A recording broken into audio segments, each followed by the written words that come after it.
Okay, let's get into this.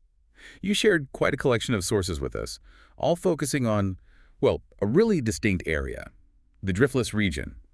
Mostly Wisconsin, it seems. That's right. We look through articles covering everything from scenic drives, covered bridges, lots of history, breweries too, and even some agritourism ideas. Right, so the aim here is to sort of pull out the key highlights from all that material. Yeah, Mm, give folks a real sense of the place, especially if they're thinking about, visiting. exactly. Trying to capture the character, the unique stories embedded in these guides and articles, and make it accessible. Get that snapshot understanding of what makes the driftless, well, driftless, Yeah. from the landscape to the local scene. Mm-hmm.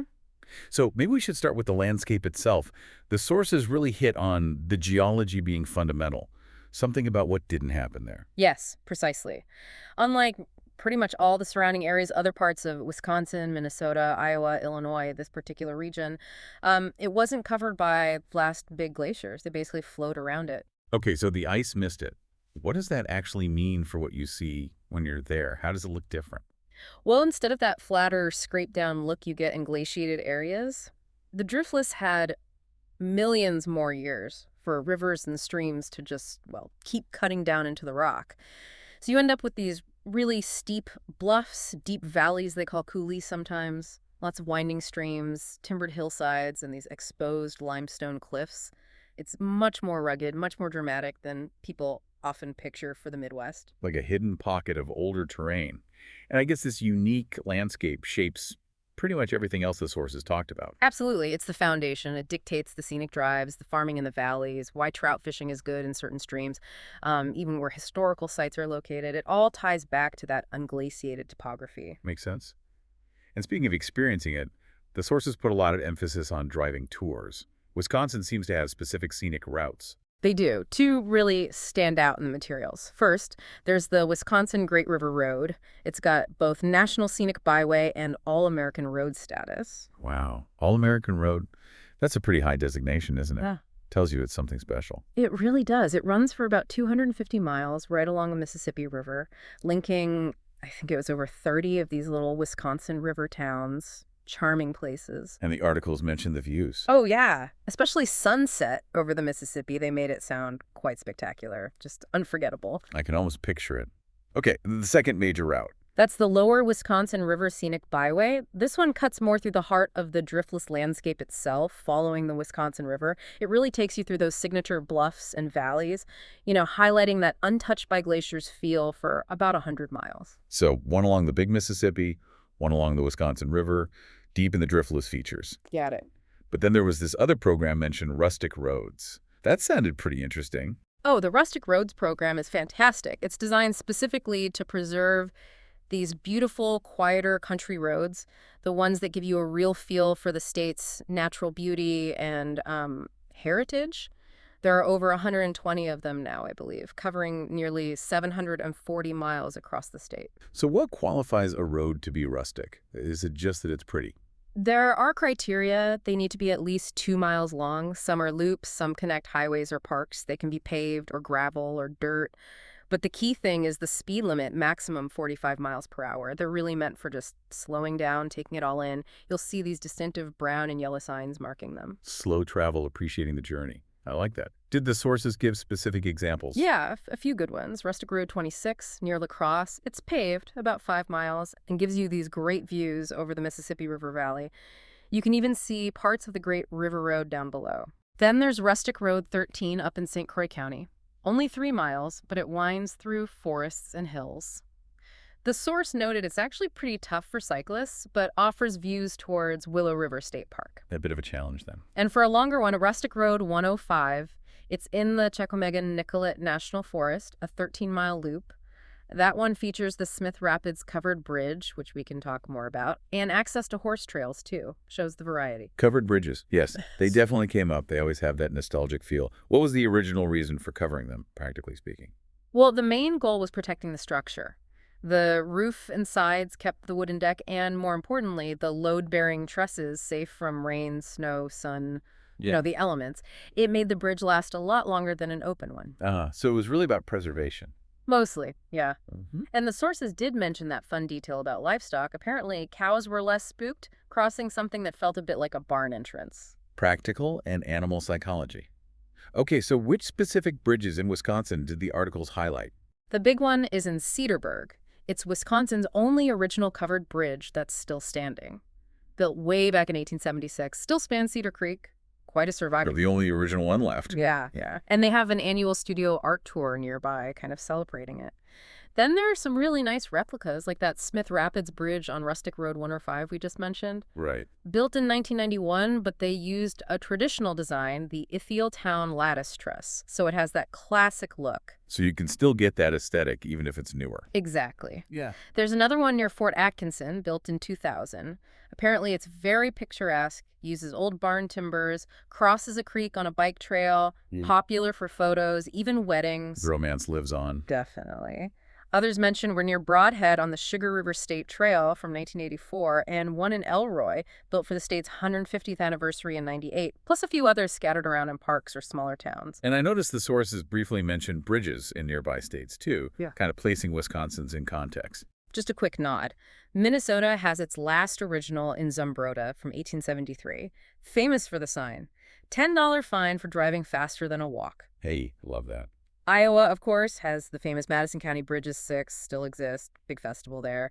And Illinois has some too, like the red-covered bridge from 1863 with a similar fine for going faster than a walk sign. Those signs really paint a picture of a different time. And that idea of stepping back in time leads perfectly into the history aspect the sources covered, especially that driving tour of southwest Wisconsin. Yeah, this part of the Driftless is just layered with history. And what's great is how much of it is still physically there to see. You've got the early lead mining era, settlement, the Civil War connections, agricultural history. And the sources pointed to specific spots where you can connect with that history. Exactly. The lead rush in the 1830s was huge. Wow. You can see remnants of miners' shelters on the Badger Hut Trail in Potosi, or visit the Dodge Mining Camp Cabin in Dodgeville, built 1827, oldest building in the county. Gives you a real feel for that tough early life and its connection to things like the Black Hawk War. Seeing the actual cabin must be powerful. It is. And you can see the later stages, too. The Dodgeville Slag Furnace from 1876, built by Cornish miners, it's the only one like it left in Wisconsin, shows how they processed the ore. Cornish miners. Hey, That heritage seems important there. hurry. Pendarvis Historic Site in Mineral Point is all about that restored limestone buildings from the Cornish community. Mineral Point also has the Merry Christmas Mine Hill, site of an important miners' strike, now a prairie with signs explaining the history. And Earl Point keeps coming up. It was central. And for a glimpse of settler life beyond just mining, there's the Mitchell Roundtree Stone Cottage in Platteville, an 1837 home, still has original furniture. Platteville seemed like another key mining town. Absolutely. The Mining and Rollo Jameson museums there cover lead and zinc mining comprehensively. You can actually go down into an 1845 mine, ride a mine train. It's very immersive. Shullsburg also has the Badger Mine and Museum, where you can tour an old hand-dug mine. Going down into a real mine. Wow. Okay, beyond mining, what about government and conflict history? Well, the first Capitol Historic Site in Belmont is huge. It's where the Wisconsin Territory government first met in 1836. Only for 46 days, but they laid the groundwork for the future state right there. The very beginning of Wisconsin's government. Yeah, and the Civil War is very present too. The Grant County Courthouse in Lancaster, it's a beautiful 1902 building, has Civil War artifacts, but it also sits on the site of what's claimed to be the very first Civil War monument erected in the U.S. The first one. In Lancaster, Wisconsin. That's unexpected. It is. And Boscobel has a Grand Army of the Republic Hall, supposedly the only one left in Wisconsin, now a Civil War museum for the Union Veterans Post. Preserving that veteran's history. Then there's Prairie du Chien, a really old river town. The Fort Crawford Museum is on the site of the Second Forts Hospital from 1831, and it connects to some major figures. Dr. William Beaumont, who did famous digestion experiments, future presidents Zachary Taylor and Jefferson Davis were stationed there, Chief Blackhawk was imprisoned there. So much history converged right there. And architecture. Frank Lloyd Wright was mentioned. Oh, absolutely. Taliesin, Wright's home, studio, school, his whole estate near Spring Green is right in the Driftless. It spans pretty much his entire career, built on land he deeply loved, a major cultural site. An icon rooted in that landscape. Definitely. Another architectural point is the Iowa County Courthouse in Dodgeville. Started in 1859, Greek Revival style, uses local limestone, and it's the oldest working courthouse in Wisconsin, still in use today. Oldest working courthouse, that's cool. And Villa Louis in Prairie du Chien, that's a Grand Victorian estate, belonged to the Dozeman family, big in the fur trade, and the site itself is layered, built on an ancient mound used by Native Americans and later the military. Layers upon layers. What about education history? Platteville again. Roundtree Hall there was the site of Wisconsin's first state teacher training school back in 1866, and later it became the first mining school in the state. Shows how education developed alongside the region's needs. Makes sense. And transportation, community life, those threads were in the sources too. Vital parts of the story. The central house in Boscobel, now a hotel, is where the Gideon Society, the Bibles and hotel rooms, was founded in 1898. Really? The Gideons started there? Apparently so. Boscobel also has its 1857 train depot preserved as a museum. Important for moving troops, lots of notable people pass through. Mineral Plains Railroad Museum is in the state's oldest depot building, focusing on how trains were key for the mines and opening of the West. It even has a model railroad. The railroads were crucial. And for river transport, the Cassville Car Ferry is noted as the oldest operating ferry in Wisconsin.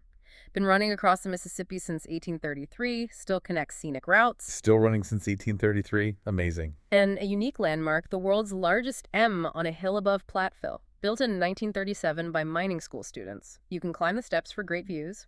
For rural life, there's the Floyd School near Dodgeville, a preserved one-room schoolhouse. It really sounds like the history is just everywhere, not just locked away in museums. It really is woven into the fabric of the place. And there are plenty of museums, too, covering the fur trade, county history, specialized things like dolls and toys, even that National Brewery Museum inside the Potosi Brewing Company. Ah, breweries.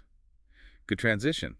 Let's shift to the present-day local flavor, the sources highlighted breweries and agritourism. Yeah, with all that German and Swiss heritage mentioned, it's no surprise brewing is big. And the craft scene is thriving. Which ones stood out in the articles? Minhas Craft Brewery down in Monroe got a mention, described as, I think, the 10th largest craft brewer in the U.S. They do tours, and apparently the sampling room is generous. All you can drink, the source said. They use some original equipment, too. Oh, you can drink samples. That's memorable. Then, of course, New Glarus Brewery. In New Glarus, the Swiss town, one source flat out called it the best brewery in Wisconsin. High praise. What makes it special, according to them? They're known for beers you often only find in Wisconsin, like Spotted Cow, Fat Squirrel, Ufta. And their fruit beers, like Wisconsin Belgian Red using Door County cherries, are really acclaimed. They offer different tours, tastings, seem very connected to local identity. Yeah, Spotted Cow definitely has a reputation beyond Wisconsin borders. Others mentioned were Ale Asylum in Madison, big variety, IPAs like Ballistic, full restaurant, and Tirana in Lake Mills, called a local favorite. Known for a honey blonde ale, seasonal stuff, free tours, summer beer garden with music. It sounds like a tasty tour you could put together. But it wasn't just beer. The sources also talked about agritourism, farms you can visit. Right. Tying back to those fertile valleys, agriculture is core to the region. The itineraries gave some cool examples. Like Beanese trees near Cashton. Yeah, that one sounded fascinating. An off-grid, organic farm making barrel-aged maple syrup. They offer tours, but the source warned the land is steep that driftless terrain again. Barrel-aged maple syrup. That sounds incredible. Very specific. Totally. Then there's Wheeling Farms in Westby. Another organic farm. You can see farm life, buy meat, eggs, cheese. Take a tour. Also in Westby, Hidden Springs Creamery. It's a farm B&B focused on sustainability, farm to table. Guests can tour the farm. So you can actually stay right there, immerse yourself. Pretty much. And another unique one was Driftless Curiosity near Viola, a big organic farm, 200 acres, but they offer workshops and events to beekeeping, maple syrup making, traditional weaving, more hands-on educational experiences. Connecting people directly with the land and skill. That's neat. And, of course, farmers markets were mentioned in towns like Viroqua, Ferryville, Gaze Mills, another way to connect directly with local producers. Okay, so bringing it full circle back to that unique landscape, the sources also tied it to outdoor recreation, especially state parks. Definitely. The parks really take advantage of the geology. Wyalusing State Park, for instance, sits right where the Wisconsin and Mississippi rivers meet. Incredible views, hiking trails, some with caves, camping, fishing, even ancient Native American burial mounds. History and nature right together. Nelson Dewey State Park, near Cassville, is perched on a bluff overlooking the Mississippi. It's part of the first governor's old estate, offers camping, hiking, and it's near the Stonefield Historic Site. Belmont Mound State Park showcases those geological mounds, remnants of uneroded rock, plus old lime kilns, more of a day-use park. And Devil's Lake came up too, right? Maybe just on the edge of the Driftless. Yeah, it's very popular, right near the region. Biggest state park in Wisconsin. Huge lake, dramatic quartzite bluffs, part of the Ice Age Trail. Lots of hiking, beaches. And Wildcat Mountain. Kickapoo Valley. Those were mentioned too, often in the context of scenic drives passing through them. Beautiful areas known for things like great trout fishing in the Kickapoo River, birdwatching bridges, showcasing that classic driftless outdoors experience. And accessibility in the parks was noted too, which is important. It is making sure everyone can experience these places. So if we try to pull all these different pieces together from the sources, the geology, the roads, the history, the breweries, the farms, the parks, the Driftless region really does sound like a place with its own distinct personality. I think so. That initial fact, the lack of glaciation, seems to ripple outwards, influencing the landscape, how people settled, the industries that developed, the culture that emerged. It all feels interconnected. We've touched on everything from 1800s mining cabins to, well, modern craft beer and barrel-aged syrup, trying to synthesize what these varied sources offered. Yeah, they paint a picture of a region with unexpected scenery, a really tangible sense of history, and a local culture that feels deeply tied to the land. Seems like there's always something interesting just around the next bend. So thinking about all that we've just covered, the unique landscape, those winding roads, the deep history, the local tastes, the parks, what aspect of the Driftless, as revealed in these sources, really catches your attention the most? What makes you curious?